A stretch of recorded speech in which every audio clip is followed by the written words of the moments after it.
ตอนนี้เฮาย่างเป็นที่เรียบร้อยฮอดบ้านแล้วพี่น้องโอ้โหเนาะแอมโนกระตุ้มมาดุงอันโอ้โนดุงใหม่นังคือว่าเฮือนน้องคนนี้ก็อยู่นี่เนาะเฮาสิบ่ขึ้นเฮือนเนาะเดี๋ยวไปเบิ่งซื้อ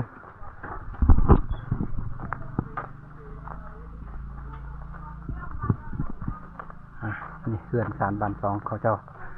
วันนี้ภาพบรรยากาศในตอ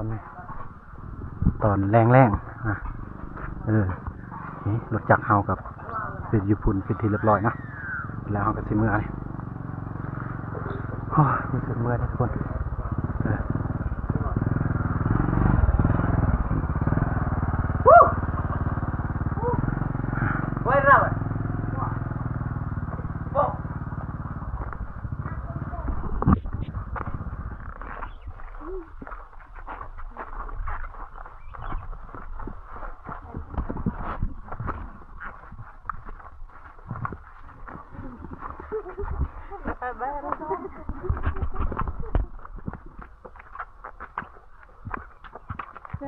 เลยอาบายต้องดูว่าใส่ก่อน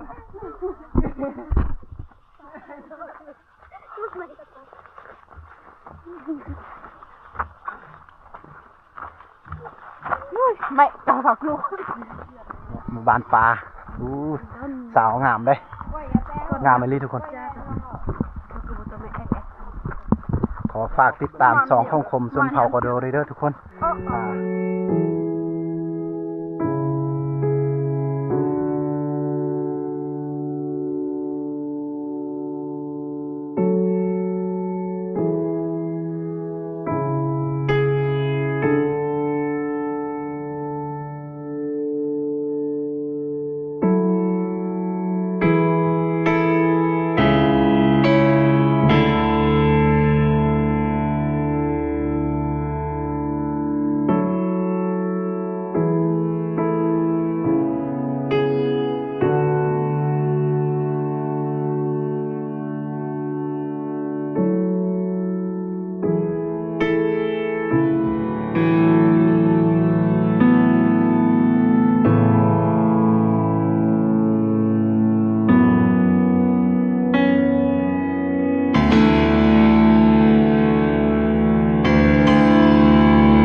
เนาะตอนนี้ก็เหมาะกับภาพบรรยากาศในยามเย็นๆได้ทุกคนนี่เบิ้งน้ำหมอกเลยสีไปไล่เถื่อให้พี่น้องได้ฮู้ได้เห็นนะเห็นป่ะภาพบรรยากาศนี่ป้อเย็นคักไหมแล้วก็สีมืดๆแน่จักหน่อยเนาะหน้าตาก็เข้ากันกับกองวัดสั้นยังโสดบ่น้องโสดอีกเลยเบิดบานก็โสดเบิดบ่มีแต่คอยผู้เดียวไอ้บ่โสดเบิดบานนี่ก็มีแต่สาวโสดเด้ทุกคนกำลังสีล้างหน้าล้างตาล้างโตไปเหียนได้ที่เข้าห้องเหียนได้นี่สิแต่แพงเด้เนาะสิเอาให้ลูกคอยบ่เนาะสิจ้องให้ลูกคอยบ่เนาะไอ้กี่โตสิจ้องให้ลูกคอยบ่เนาะอันนี้สิบังไอ้ยังอันนี้หน้าตากระเจียมไปเลยนางจำเนาะแอมกองอายแน่นางจำอย่าลืมเข้าไปติดตามซอง YouTube อายเลยเด้อพออายจะได้ปล่อยนะฮะแล้วก็พวกน้องก็จะได้เห็นได้เห็นหมู่บ้านเฮานะความสวยงามของหมู่บ้านเฮาก็จะได้เห็นในนั้นแหละอายจะได้ปล่อยไว้นะก็น้ำไหลแบบน้ำไหลแบบแห้งๆจริงๆนะก็เหมาะกับอันน่ะสาวสวยจริงๆได้น้ำไหลคักได้อยู่น้ำห้วย คืออายบัวไล่เพิ่นว่านะอยู่นาอยู่ให้อยู่นาคือเก่าไม่มีผู้ใดบ่ต้องเขินเป็นกันเองได้นี่ จำหัดรุ่งไหมเจ โอ้ น่าโชว์ละ สาวนี่งามไม่บาดใจลุงไทยทุกคนได้นี่นะเนี่ยดูเถอะภาพบรรยากาศทางล่างกับคักนะมันคักเบิดหมู่บ้านก็พอมันในหมู่บ้านปลากันคักอยู่บ้านที่รับแลเลยนะกลางป่าในบ้านนี้หาดูยากแล้วที่นี่คือสาวเยอะแยะนี่คือสาวโสดได้พี่น้อง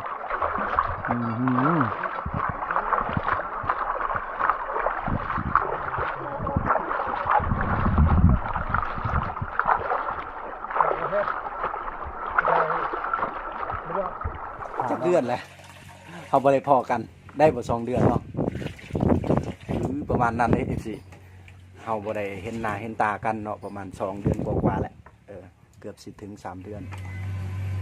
ตอนนี้ยังเท่าใดบ่ล่ะเฮาทานยังปาดมักเล่นก่อนเนาะปาดแนวนี้ค่อยอยากมาคู่มือเด้อ FC พี่น้องต้องสนับสนุนน้ำมันให้ค่อยมาคู่มือได้เห็นคลิปชาวงามว่าซาดบ่หยอกเด้อ FC บ่หยอกบ่หยอก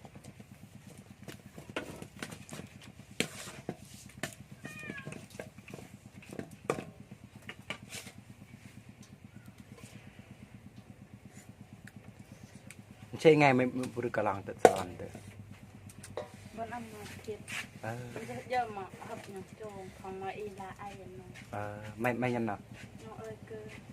เนาะเต้มันหนักกูมอตัวมาเล่นปลาจ้าแมวไปเดินไปเดินงอโอ้คือว่าเฮากำลังถามน้องคลิปเพิ่นด้วยครับว่าเพราะว่าเดือนที่แล้วนี่เห็นน้องเพิ่นขึ้นสารวัตรหรือว่าไปเขาเอิ้นลงบ่หรือว่าขึ้นสารวัตรบ่ลงสารวัตรนะไปสารวัตรว่าซั่นซะแขวงสารวัตรนะแล้วก็เลยถามเพิ่นว่าไปเฮ็ดหยังน้องเพิ่นว่าไปไปช่วยเอื้อยเพิ่นลกมันอยู่พุ่นแล้วไปช่วยเอื้อยเพิ่นลกมันต้นอยู่สารวัตรแล้วก็เลยอาทิตย์นึงเพิ่นกับพี่สาวอีกคนนึงนะแต่บ่เคยเห็นคมชนพาวโดยังไม่เคยเห็นพี่สาวเขายังโสดอยู่โสดทั้งน้องทั้งเอื้อย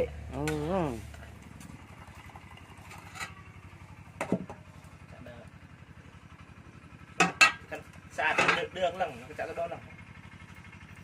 จะกระโดดหลัง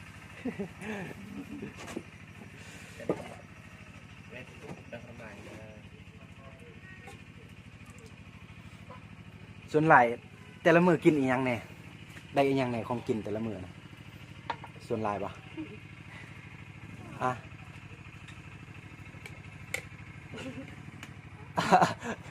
โอ้ได้อีหยังแน่ของกินผักกาดปะเป็นรายการซึ่งมีผักกาดได้อาหารหนองเพิ่นเพราะว่าบุคคลมีผู้ชายหากินเนาะมีแต่ผู้หญิงนะครับนี่เนาะ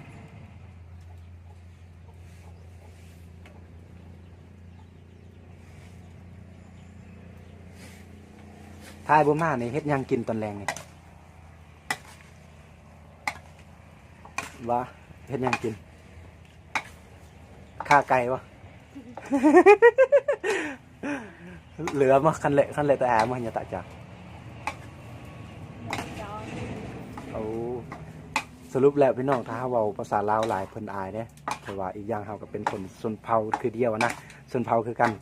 เว้าภาษาลาวหลายเพิ่นก็เคินแหละเฮาต้องเว้าปนนั่นแหละคือเว้าแหละคือว่าและคนอยู่บ้านนอกบ้านนาเนาะอยู่บ้านปอกบ้านปลาก็เว้าภาษาลาวบ่ค่อยเก่งปานใดเนาะน้องอาทิตย์เพิ่นเรียนจบม .4 แล้วก็ออกเนาะเพราะว่าเนื่องจากว่าการใช้จ่ายก็บ่ค่อยมีปานใดมีแต่ผู้หญิงนะซอกเงินก็บ่ค่อยได้ปานใดพี่น้องตาสงสารพี่น้องอันนี้คือบอนเฮาอยู่นี่ก็เป็นเฮือนพี่เอื้อยเพิ่นแต่ว่าเฮือนน้องเขาแท้ๆอยู่บ้านเด้อพี่น้องเขาอยู่นำแม่บางมื้อก็สิมา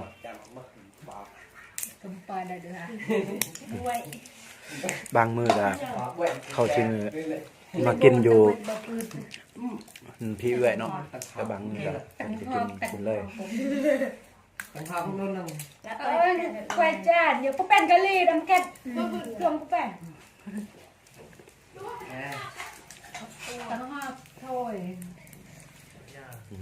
ต้องขอโทษครับให้เด้อ FC เพราะว่าเฮาก็ส่วนหลายก็สิเว้าเป็นภาษากระโดเลยก็ FC ก็ฟังก็บ่เข้าใจปานใดเนาะเพราะเนื่องจากว่าเฮาก็เว้าเป็นภาษา ต้องขอโทษขออภัยหลาย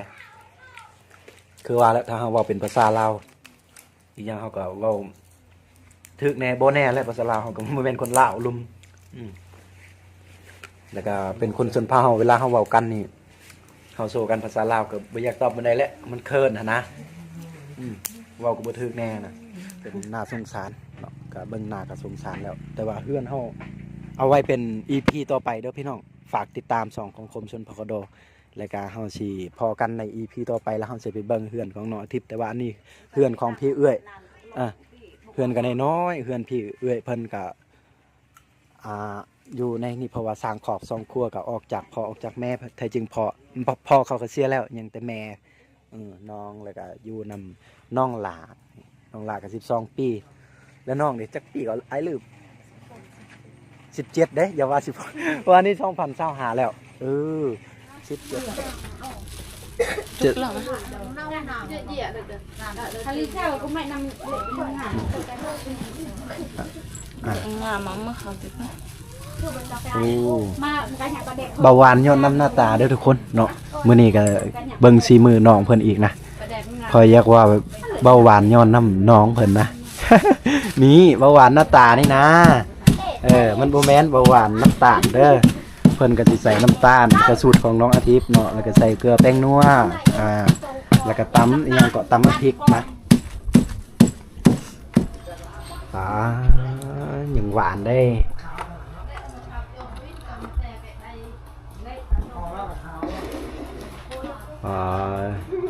ยิ้มแน่ล่ะยืดจื้อได้เลยหอยยิ้มอยู่นะโอ้โหทุกคนงามมะลินะน้องเพิ่นนะเนาะมายามย่ำใดกันหน้าตาน้องก็ยังงามคือเก่าบ่มีการเปลี่ยนแปลงเลยในสีหน้าจ้ะ เพราะว่าเฮากำลังเบิ่งวิถีชีวิตน้องเพิ่นเนาะเฮ็ดกินนะบ่แม่นแต่งามละล่ะเด้ทั้งเวียกงานก็ดุได้นี่นะข่าวจั่วเลยข่าวทางใบหน้าทางหน้าตาเบิดเลยก็ข่าวเบิดเลยโอ้ตำมักพริกบ่ล่ะเนาะดูตามกันเบื่อแค่ตับนั่นเด้อกลอเลิ่งแปลว่าตำเลยได้เนาะจะเป็นภาษากระโดนสาวชนเผ่ากระโดเด้อยี่ยำกลออีหมออีกลอเชิงมาเลยเยอะเลยมีเนี่ยเดืองโอ้นี่แปลว่าแป้งนัวได้ทุกคนเป็นภาษาของชนเผ่าเขานะอย่าคายคือออกเวียดแน่จักหน่อยนะโอ้ใส่ลายกระแสบลายได้เนาะมันแสบย้อนน้ำหน้าตานี่แหละมาเบิ้งตั้งมาเบิ้งกันนะน้องเพิ่นเลยเฮ็ดอาหารนะตัวนี้เพราะว่าคมกระด้นแล้วบ่ได้มายาวเนาะก็เป็นห่วงที่ทอดน้องเขานะก็คือกันกับ FC แหละ FC ก็คิดทอดน้องอาทิตย์เขากลุ่มคิดทอดด้วยกันนะทุกคนเบ้ยตามเรื่อง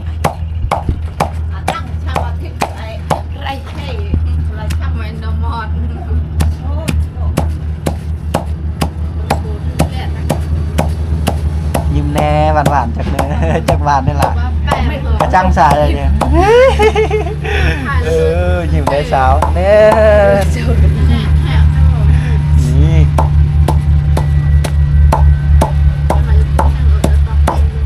เอาสิเบิ้งก่อนเนาะตอนนี้เพิ่นกำลังต่ำนะ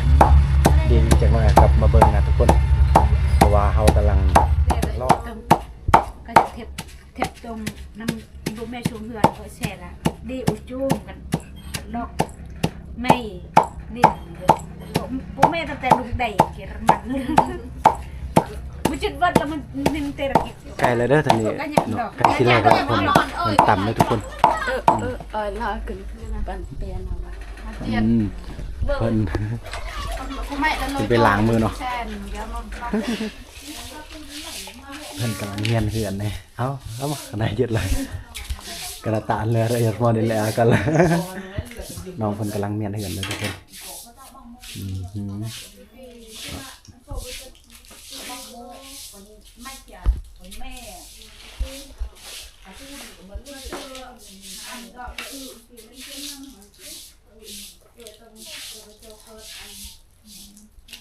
quay mình không đợi rồi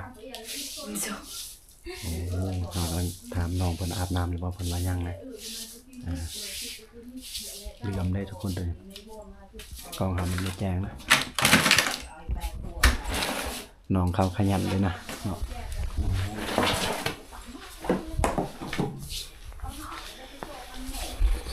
nòng con suối thăng khai nhận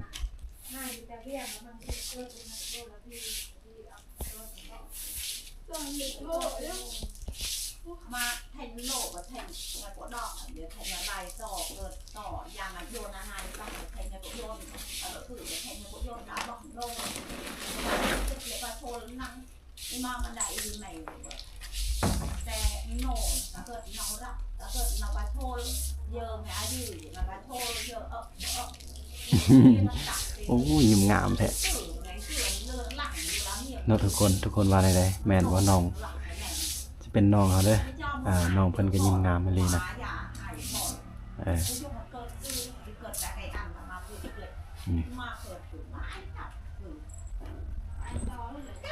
เป็นของสด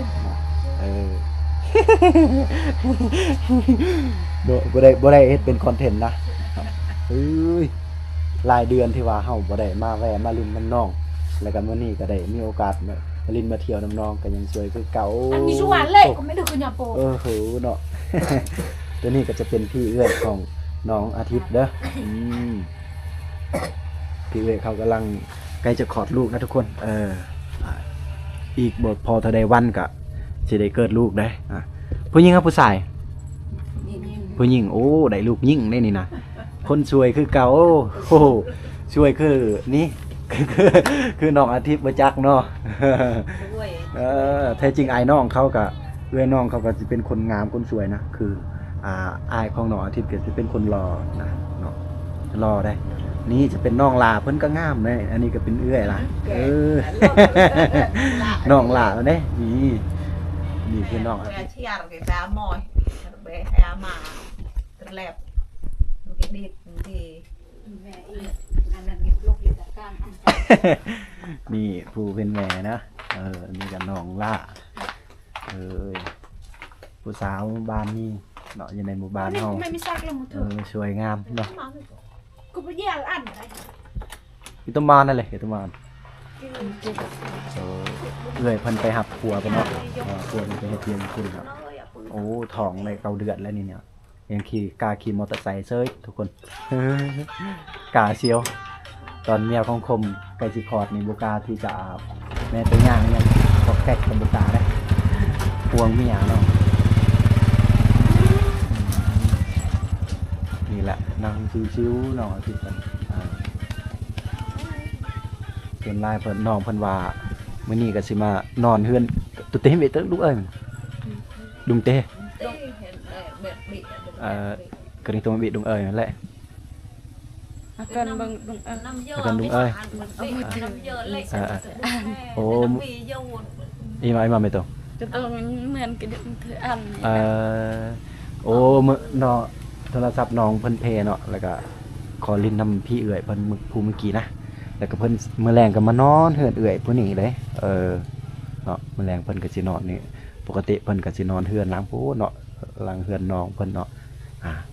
แต่โทรศัพท์ของน้องเนาะ